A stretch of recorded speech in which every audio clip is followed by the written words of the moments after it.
It's an outfit called Revive Something Glorious. On Vision Christian Radio, it's Neil Johnson with you. It is the Friday edition of 2020, and a conversation very shortly I'll invite you to join into, because this time of year we are all thinking about Christmas shopping. And for many Christians, there is an increasing concern about the reputation of products that we buy. The organisation called Collective Shout has released its annual Corporate Offender Blacklist. Why a blacklist? As a grassroots campaigning movement, Collective Shout works for a world free of sexploitation. Each year they release a crossed-off list. It's a blacklist of corporate offenders, which have objectified women and sexualised girls to sell products and services throughout the year. And since it's likely that women are the biggest Christmas spenders, a list like this can have a powerful impact on purchasing decisions. As Christians concerned about community standards, there may be a real empowerment in where we choose to spend our money. Our special guest today is Melinda Tankard Reist. Melinda leads Collective Shout and is one of the champions defending women and children. Melinda, a special welcome along to 2020. Always to be good with you, Neil. Good to be with you, Neil. Melinda, this is not the first year. You've been doing this for a long time now, your crossed-off list, and it's been growing in influence every year. Yes, it has, Neil. We felt it was important to highlight every year companies that people that want to spend their money ethically should avoid. There's been a growing emphasis over the years on corporate social responsibility, on ethical spending, and our supporters certainly want to know where their money's going. Are they spending their money in an ethically consistent way? And that's why we release the list every year, so that people wanting to spend their money according to their values and their conscience know who to avoid and where they can shop. You know, early in a conversation like this, let me just encourage listeners. Some of the things we might talk about over this coming hour could be a little on the edge, and perhaps if there are little ears around, you might even like to protect those and move those to another room. But there could be some things we'll talk about because, Melinda, a lot of the retailers that are on your list have got products on sale which some of us will find incredibly offensive. And, what is it that creates this criteria for what makes some sort of a product or a service that people have to be offensive in your eyes? Yes, it's not just about taking personal offence. It's also about the harm they're causing to the broader community, to women and girls especially, but also to men and boys in the community as a whole. And we've been arguing for the 13 years since we were founded that the vested interest of corporations shouldn't come before the well-being of the community as a whole. So we look at the companies that we've targeted in the past year. Some of them we've been targeting for more than a decade because they are repeat corporate offenders. And we look at their advertising, we look at their products, we look at their services, and we make a judgment call, myself and my team, our campaign strategy team, as to, who should be crossed off this year. And we go through that criteria. So we look at, for example, sexualised advertising that focuses primarily on women's bodies and flogs women's bodies, building their business on the backs of the women and girls that they use in their advertising. Messages that objectify women and girls. We target companies that promote the biggest one of the biggest porn brands in the world, which is Playboy. And Playboy is so normalised and embedded now in mainstream culture that, a whole range of retailers sell Playboy products, which, Playboy has a history of exploiting women, of exploiting girls, of, really inappropriate behaviours. And, you can find Playboy products in Chemist Warehouse, for example, in City Beach, in glue stores, in cosmetic stores, etc. And so they're just some of the examples. We also have an ongoing campaign against a sex store called Honeybird, which is owned by Playboy.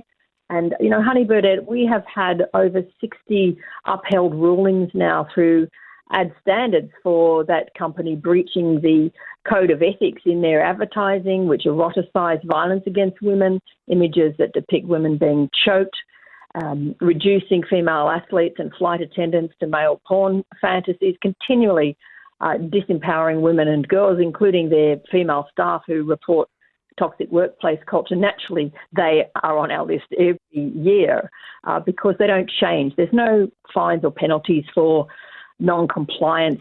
We've also targeted some of the biggest online shopping platforms in the world, for example, Etsy, which sells, and this is particularly distressing, so, a warning, replica children, replica child sex abuse dolls and child body parts for sexual use. It's hard to believe they're on Etsy, but they are. We'd previously got those dolls off Alibaba, another shopping platform, but Etsy continues to sell them. And we've had a campaign against Etsy for over 2 years. We've had 68,000 signatures on a petition to stop them selling these vile products and distressing products, but they continue to ignore us. Well, our listeners will be able to hear you mentioning the names of not only those big selling platforms like Etsy, but you mentioned a whole bunch of retailers, the retailers that we'll see at the shopping centres that we frequent where we will do our Christmas shopping. Now, here we are on the national Christian broadcaster, Melinda, and, when we have a conversation like this, some will say, this is just the Christian broadcaster moralising about all sorts of things. But you say that we've known for a long, long time that sexist and objectifying representation of women and girls have serious real-world consequences to them. So we can talk about these things, not just moralising, but these things have real-world consequences. How do you describe what happens to the image of girls and women when this sort of stuff is propagated and promoted the way it is?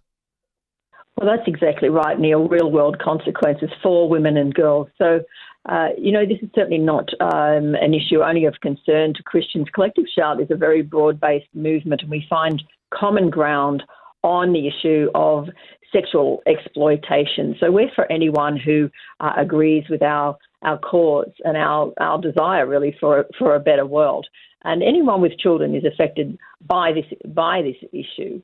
So we point out the research globally says that objectified portrayals of women and girls lead to a diminished view of women's competence, morality, and humanity. That's the findings of the largest meta-analysis reviewing the global research, that women are treated as and seen as subhuman. And we know that when any group of people are seen as subhuman, then anything can be done to them. And attitudes shape behaviours. And so if we send a message that all women and all girls are sexually available, that they want to be used, that this is their sole value, is in their sexual attractiveness and availability, that reduces the humanity of women as deserving of full human rights, as full human beings. And we're seeing this play out globally in the rates of violence against women, the rates of sexual harassment. I'm in schools almost every day, and the stories that girls are telling me are getting worse. They're experiencing sexually harassing behaviours at school, most days being subjected to sexual moaning noises, being touched, being groped, being threatened with rape if they don't send sexual images. Even female teachers subjected to sexual groaning and moaning noises in schools. And so what we're talking about is a culture that normalises mistreatment of women. And that's why this issue is so important, because the companies that we've targeted provide the wallpaper of our lives, the young people's lives, and they're affected. Advertising is powerful. It's a powerful educational force, even if we don't always recognise its influence. So this is an issue that is of concern to anyone that wants a world in which everyone is treated decently and with respect. And the companies that we've targeted are not doing that. Melinda, this would apply not only to women but also to men, our spending habits and applying our values to our spending. I mentioned in the introduction, typically it's women who are in charge of the purse strings of a family when it comes to the Christmas shopping. How do you feel about the thought of applying a moral standard to your shopping? Some people are just not concerned about that. They just see something advertised, maybe it's a bargain, they'll go in and buy it. But how do you describe applying your values to your shopping mentality? Well, we all live in this world together, and we should all, aspire to a world which values relationships, respect, which treats each other well. And so we're really appealing to the conscience of any individual. Obviously, some care about it, more than others. This is a long-term educational campaign, the work of Collective Shout. When we first started out, even the word and the harms of sexualisation wasn't recognised. The harms of pornography wasn't broadly acknowledged in the way that it is now, especially in the formation of young people and their developing sexual templates. So, we can't force anyone to, follow this list, but it's certainly a guide for those who do care about corporate behaviour, who do care about corporates who make claims that they don't live out, the kind of corporates that love to claim that they care about, women and vulnerable minorities, love to wear the white ribbon on White Ribbon Day and claim that they are male champions of change, as our major shopping centres do, while hosting the Playboy-owned sex store Honey Birdette, which, engages in degrading advertising depicting women. So, we are here to point out the hypocrisy, to point to companies that are worthy of your Christmas dollar. And, it's for really anyone that really wants to make use of this guide and spend in an ethical way and according to their conscience. Well, we're going to continue our conversation in just a few moments. Listeners might like to contribute today. Our talkback line is open on 1800 316 316. How do you feel about the hypocrisy of some companies? Would you hold back from spending your money this Christmas with some of the brands that you've heard, and many more of the brands we're going to be mentioning too, perhaps in this next segment? So 1800 316 316. Melinda Tankard Reist is our guest. She leads Collective Shout. She's one of the champions defending women and children in this nation. We're back with more in just a few moments. Our talkback line is open on 1800 316 316. It is a controversial conversation we are having today, and you might have your own thoughts. Perhaps in support of what Collective Shout is doing. Perhaps you might even be a critic.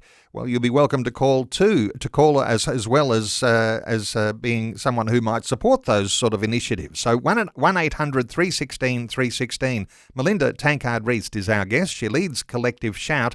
Melinda, I wanted to ask you about one of the most recent controversies that has arisen, and that is around the brand of Balenciaga, the Balenciaga fashion house.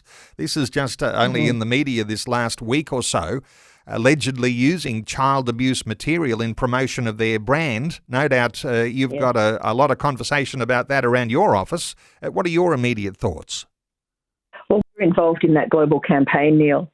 We help to expose the inappropriate advertising, the situating of children with toys that were dressed in bondage, fetish, kink clothing, the way that these types of ads contribute to normalising the sexualisation of children. And we were just so pleased to see this campaign go global, and some really big organisations and significant names got on board with this and started to share our content. And we, did a fair bit of media, and it went to some pretty big media globally. And we got the result that we wanted with that campaign being withdrawn, with the company actually at one stage shutting down its Instagram, shutting down comments. So it really shows what leverage can be brought to bear. And we've been focusing on this whole genre of what we call pedo chic for many years the normalising of the adultification of children in advertising, especially in fashion advertising. And, we have a history of this. We're doing it currently with the Etsy campaign and selling, for example, incest-themed and other child abuse-themed products. We've exposed a range of companies that have done this over the years, and we'll keep doing that. And so we were very pleased within 4 or 5 days to have that campaign withdrawn.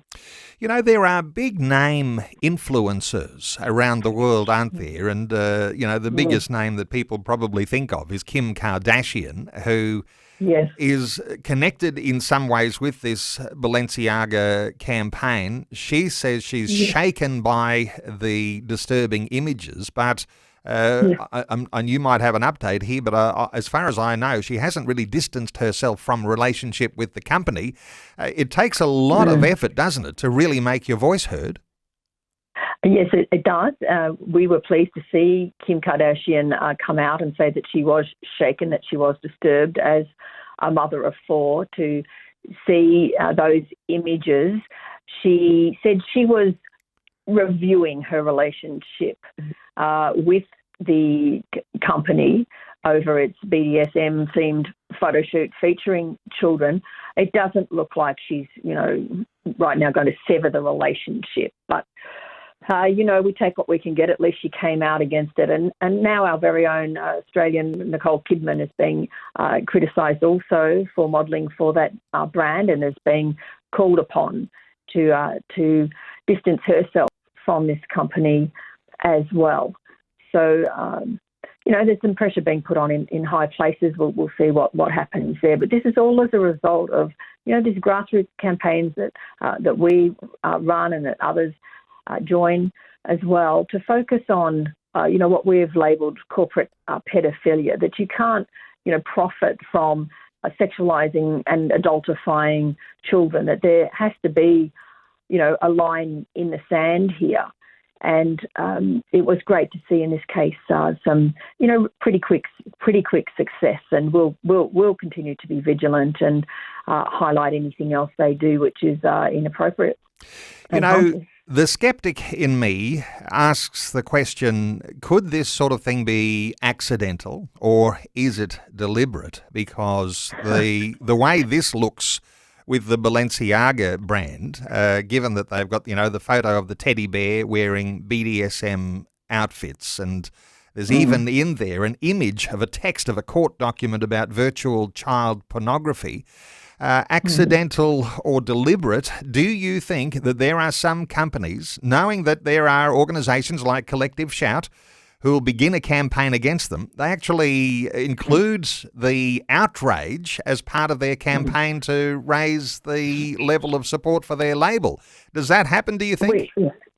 We have 2 choices, Neil. One is not to say anything and the other is to speak out, and we will always choose to speak out. The fact is that these products are all mainstream. They're all in the public domain. We all see them. Our young people see them, especially, shopping centres, wall to wall. It's the wallpaper of their lives. So, the fact that we choose to speak out and expose these companies, helps people to see, how bad this is and why they should take action. We all live in this space. It's outdoors, public domain. These are public places that we all have to inhabit. And we believe that it is better to speak out than to be silenced. And yes, these companies may say they get some benefit, but I don't think this company has got benefit. This company has been slammed globally. It's had, big names come out against it. It's been forced to cancel a campaign. That costs money. And it's certainly not accidental.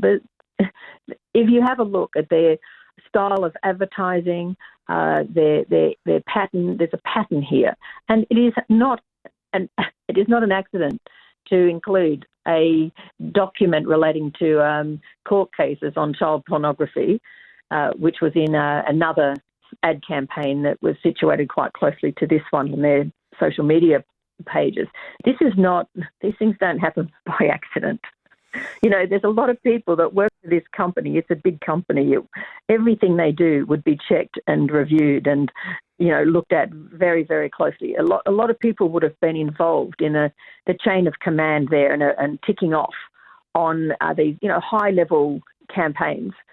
So one, not an accident. Two, we will continue to speak out regardless. Isn't it interesting because I checked a couple of Google searches on Balenciaga, and they had one or two of their more recent fashion shows. And one of those, just talk about being out on the edge. One of their fashion shows has their models wearing their Balenciaga dresses, going through a mud. What do you call it? Some sort of it's a mud puddle and covered in mud. Oh, so it's not like... Rather than covered in mud, than covered in bruises, which is some of their other campaigns. Right. Okay. And modelling with women or even young people depicted as black and blue with bruises all over their faces. That's one of them too was a model wearing garbage bags and carrying garbage bags. So it's not for them, it appears, about the sorts of clothes that ordinary women wear, but it's about capturing a headline for the outrage of doing crazy stunts for their fashion parades. So it's part of their marketing campaign, as you say, and I think listeners have heard you're saying this can't be just something accidental. It has to be deliberate. But when it comes then to speaking up, as you say, is necessary here, Melinda, you've got to grow a grassroots movement that actually does have some strength when it comes to spending dollars. That's what you've been doing now more than a decade. Yes, that's right, Neil. When my third book, Getting Real, Challenging the Sexualisation of Girls, came out, people were contacting me and asking, what can we do about this? We understand now what the research says, the harms to young people, impacts on mental health and well-being, depression, anxiety, eating disorders, self-harm, and poor academic performance were some of the findings back then of sexualising primarily girls. And it seemed to me that the time had come for a grassroots movement against all of this, to equip and empower people to speak out in their communities. And one of the contributors to that book wrote to me and said, your book is a collective shout against the pornification of culture. And I love that phrase so much, I thought I need an excuse to use it. So that was how Collective Shout started. And we've got thousands of people involved now in Australia and globally. In 2021 alone, we had 20 victories against companies. 7 of those were global. One was against a multi-trillion-dollar corporation. And my colleague Caitlin Roper and I have just come back from Wales and the UK, where we presented in Wales at the biggest women's conference in Europe, 1,700 women attending. We spoke there and we did a whole session on running campaigns. We were asked to do a workshop on how to run a successful campaign, which was a great tribute to Collective Shout, because there were hundreds of women's organisations represented at this global event, and we were the ones asked to teach on campaigning, successful campaigning. And so we're now being asked to replicate our movement in many different countries around the world, which I think is a testimony to our success. But that success is because individuals decided to care, individuals decided to get involved, individuals decided enough is enough. We shouldn't stand for this. If things are bad now, how much worse is it going to be? Because I've seen things get worse, every year, especially for children and young people. So, that's the Melinda, I need to cut in because we're about to go to news. I want to invite listeners. Join in our conversation, 1-800-316-316. Melinda Tankard Reist is our guest. She leads Collective Shout. If you want to check this list, check the website, collectiveshout.org. We're back with more after Vision National News. It's good to have you with us on this Friday edition of 2020. And if you're just joining us, you're joining into a fascinating and controversial conversation about women, about girls, and about the Collective Shout crossed off list. This time of year, we are all thinking about Christmas shopping, and for many Christians, there is an increasing concern about the reputation of products that we buy. The organisation Collective Shout has released its annual corporate offender blacklist. Why a blacklist? As a grassroots campaigning movement, Collective Shout works for a world free of sexploitation. Each year they release a crossed-off list. It's a blacklist of corporate offenders which have objectified women and sexualised girls to sell products and services throughout the year. And since it's likely that women are the biggest Christmas spenders, a list like this can have a powerful impact on purchasing decisions. And as Christians concerned about community standards, there may be a real empowerment in where we choose to spend our money. Melinda Tankard Reist leads Collective Shout and is one of the champions defending women and children. Melinda, let me ask you, before we go too much further, just to say, talkback line open 1-800-316-316 for listeners to contribute. Let's go through, Melinda, a list of companies that are on your blacklist this year. We might talk about some good ones too beyond that, but who's on the blacklist? Well, the companies on our annual blacklist this year include, top of the list is Etsy. You know, a lot of people like to think Etsy is this really nice vintage art, homemade products for, you know, a lot of women working from home. And it's got a very, it's had in the past a very good reputation.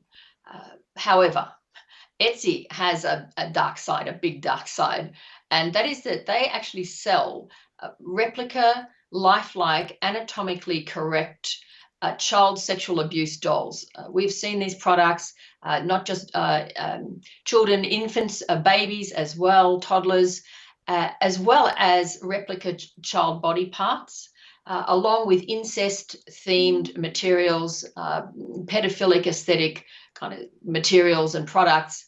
And we've been targeting them for 2 years. Anna Cordell is a Melbourne mum of 5. She's a fashion designer. She's a musician. She launched a change.org petition against Etsy. And despite collecting thousands and thousands of signatures, in fact, 68,000, it's despite being slammed by child safety advocates and politicians and attracting national media attention for their unethical practices, and despite multiple sellers now shutting up shop, Etsy has ignored us.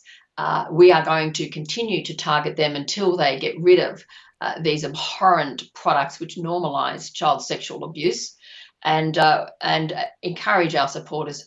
Don't buy from Etsy. We have another shopping platform. Now, just wait a minute, yes. Just a moment here, and I know we're going to go through this list, and so listeners can actually, they might even be wanting to write those down, or they'll be able to get your blog and find out all of these names that are on the list here. But just while we're talking Etsy, while we're talking about these child abuse dolls, and we're talking about girls and women, the question I've just got coming to mind here, Melinda, are these sorts of products exploiting boys too? Any thoughts here? Yes, they are. Primarily, it seems to be women and girls, but we do find the occasional product along these lines that are depicting males. But the fact is that boys are harmed more broadly anyway, because these kind of products will not set them up for for respectful, mutually caring, intimate partnerships, because the message these products send is that you should have a right, you have an entitlement to do whatever you want to women and girls. And if women and girls don't like that, you can buy these replica products and violate them however you want. And that, of course, spills over into real world experiences, as my colleague Caitlin Roper has documented in her brand new book called Sex Dolls, Robots and Women Hating, published by Spinifex Press. Caitlin launched her book. I launched my new book called He Chose Porn Over Me, Women Harmed by Men Who Use Porn, at this global conference that I mentioned earlier. Caitlin has become a global expert and authority on this issue. So we are all harmed by these products. We are all threatened by these products, especially children. Another company is this Made in China, which is also an online shopping site. And we forced them to remove many of these dolls, but they haven't got rid of all of them. So we're continuing to target them. Another online company is called Shein, Shein, which has some appalling depictions of girls, modeling girls in very sexual ways, posing them in ways that are entirely inappropriate for children and put them at risk of being targeted by predators. Again, this is what we call a pedophilic aesthetic, to flog merchandise depicting children. And the platform is marketed for being for ages 12 plus, while also fetishizing schoolgirls on its site. So, of course, we're boycotting them. Honey Birdette I've mentioned before, because I've been mentioning Honey Birdette for more than a decade now, normalising and eroticising violence against women. It's owned by Playboy. It's in breach of the advertising code of ethics more than 60 times now, but there are no fines or penalties for non-compliance, so they keep doing whatever they want, facilitated and propped up by our shopping centres like Westfield, like Vicinity, like Lend-Lease, Stockland, etc., hosting this Playboy-owned store and not acting, not bringing them into line, not doing anything, broadcasting these sexualised depictions, pornified portrayals of women 24/7, including during Christmas, where many children will be in the shopping centres and learning harmful ideas about girls, about men, about bodies, and Now, about sexuality. Let me ask you here, because while we're talking about being discerning about where we spend our Christmas shopping dollars, do you take these things to the sort of extreme? And when you start to mention those big shopping centres, because so many of us will go shopping at a Westfield or a Lend-Lease shopping centre or a Stockland shopping centre, and that's where these stores are allowed to flourish. Do you have any of your supporters who are saying, we're not even going to shop at Westfield this year, we're not going to shop at Stockland? Does this extend to where you do your shopping? Well, we'd like it to. We know it can be difficult to avoid the big property groups at this time of year. But if you can avoid them, do your shopping elsewhere, at least minimise your shopping in those big centres. Why should they be rewarded for being the landlords of a company which doesn't care about ethics, which doesn't care about women, which doesn't care about children and young people, the harm they're doing to the community, displaying videos on a loop of women being choked and normalising a practice which is actually killing women, which is a red flag for homicide. In Queensland, for example, a new domestic violence centre has opened only dealing with survivors of choking and strangulation. Right. This is not something we should be seeing eroticised and glamorised in our advertising. So if you can avoid these shopping centres, please do. You can find out who they are on our website, on our blog, which is the Crossed Off List blog, which exposes those shopping centres for pledging to fight sexism, calling themselves agents of change, male champions of change, at the same time profiting from hosting sexist and sexually violent depictions of women. So don't reward them for being hypocrites. Let's keep going through the bad blacklist now, because there's lots of well-known brands and stores on there. Race through this list, because I want to get to those good companies that are doing the right thing. But who else is on your bad blacklist here? Well, we've got a General Pants, which is a very mainstream company. We've been campaigning against them for more than a decade. Their change rooms plastered with pornographic imagery, live pole dancing displays, a series of sexist and objectifying larger-than-life shopfront ads, which have included pornified images of women's bodies alongside sexually suggestive slogans, which I might spare you from. And why shop there? You know, you can get similar clothing elsewhere. You don't need to go there. Tom Ford, a very well-known global brand, is on our list for sexually objectifying women in its brand. It has a sleazy new beauty range with lipsticks labelled age of consent and first time. So, and Lost Cherry, which is a pornographic genre relating to the loss of virginity in young girls. why would you normalize this in your global brand? Surely there are more creative, ethical ways to advertise rather than referencing sex with underage girls. We need to uphold this social norm that children are off limits. It is not appropriate to adultify children for sexual gratification in your advertising. City Beach, again, a long-time corporate offender. It's another one that's been on our list for more than a decade. We're mainly going after them for selling a Playboy brand to young people, normalizing this brand of the global porn industry, which has caused so much harm to the community as a whole. Rebel Sport had a very suggestive ad campaign, just reducing women to boobs and bums to sell their activewear. There's other ways to do that. Boost Juice, which had a nothing but passion campaign, really playing on common porn themes, depicting pieces of fruit with censored labels, lips dripping with juice, which has a particular reference in pornography. A chocolate company called Chocolab, which also has porn-themed chocolates. The Playboy retailers I've mentioned earlier, some big names there, including Chemist Warehouse. Why would Chemist Warehouse need to sell a brand of the global porn industry that, is on record for decades for exploiting the bodies of women and girls and normalizing pornography? So they're the ones on our list this year. There's lots of names on the blacklist, and I want to get the good list in a moment, but there's a little bit of irony in some of these, because while we're talking about Etsy and sex dolls that exploit young girls, the irony is here that a lot of these brands you're mentioning, these are brands where women shop. These are the brands where women are spending their money. These are not something that men are going out of their way to spend money in some of those clothing stores or on particular clothing brands and things like that.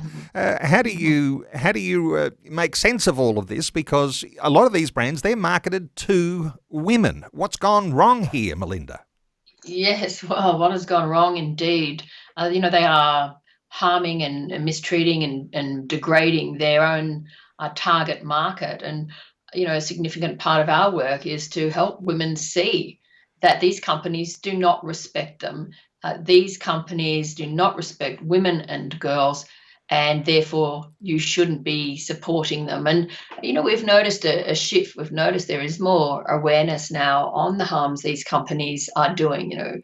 We're delighted to have thousands of women involved in our movement, and many of them say, that our work has helped them to, if you like, see the light, to see how they're being harmed, how their daughters are being harmed, how they're led to hate themselves and hate their bodies, and often hate being women, how they recognize that they're at risk in a culture which normalizes sexual harassment, which desensitizes the broader society to sexual harassment and coercive, controlling behaviors. These ads and services that we're talking about don't occur in a vacuum. It's all education, and it all tells us what we value as a society and whether we value women and girls or not. So, we're pleased to be part of that global education campaign, and to see, I'm in schools regularly and I see girls recognize when we do this cultural analysis, when we unpack the culture with them, the light goes on and they realize actually there's nothing wrong with them. They're actually fine. It's the culture that makes them feel sick. It's the culture that makes them not like themselves, that think they need to starve themselves, engage in self-harm, punish their bodies. A practical way of understanding the way we need to always be mindful of what is shaping our cultural identity. And of course, on Christian radio, we're talking about these things frequently.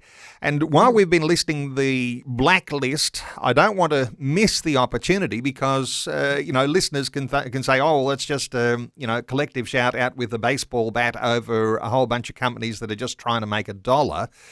But let me just ask you here, because you've got a good list as well, Melinda. People who yes. have signed up for, I think you call it a corporate social responsibility pledge, where we're actually saying they want to do the right thing. Hit us with a list of the good companies, and they might really benefit from listeners today understanding that this is where we're encouraging people to do good shopping for Christmas. We are so delighted and we so value our corporate social responsibility pledge partners. We recognised a few years ago that it was one thing to smack the bad guys, to smack the bad companies. It's another thing to really honour and acknowledge companies that don't want to exploit women and girls in their products, in their advertising, in their marketing. And so we launched the Corporate Social Responsibility Pledge. This is a statement of intention not to objectify women and sexualise girls for your business. And we are so thrilled to have Mama's Kiwi Donuts, for example, in Sydney, a donut company that supports us 100%. A dance company, Inspire Dance Company, which doesn't engage in sexualizing little girls in their dance company, because we've seen this huge sexualization of girls in dance companies with, the makeup and the fake eyelashes and the fishnet stockings and the fake tan. Adultifying children, which is harmful to them. We have design companies. We have a company called Double Creative based in Melbourne, which is now called Known By. They've had a bit of a rebrand. Beautiful design company. We have Gifted Hands based in Brisbane, which provides opportunities for women in developing countries to make products which they then on-sell in Australia, and the money goes back to community groups, to groups helping vulnerable women. Gifted Hands is a beautiful company, and we've had the pleasure of partnering with them for close to a decade now. We have a sock company. We have education providers. We have fine food companies.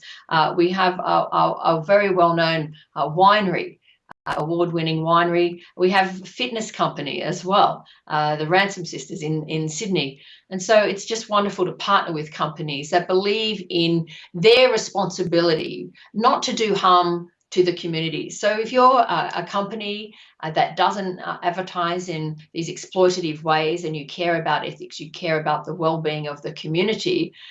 We also have Anna Cordell, who started our Etsy petition, beautiful fashion designer. She even has artists like Missy Higgins wearing her beautiful handmade, unique suits.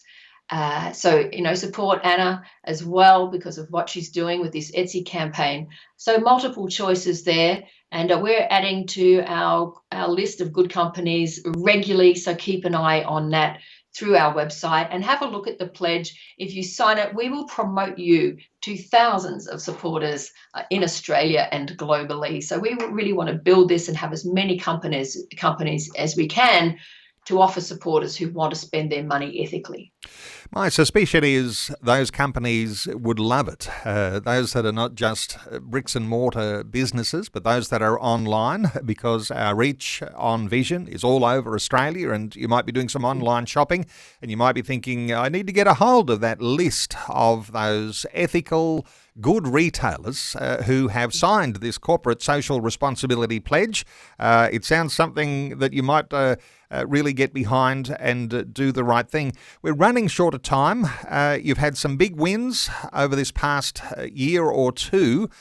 Just quickly on Collective Shout for a moment here, Melinda, there have been some big wins. No doubt there'll be some big campaigns coming for 2023 as well. But what sort of successes have you seen that listeners might be, they'll have known that there's been some challenges? What sort of successes have you seen?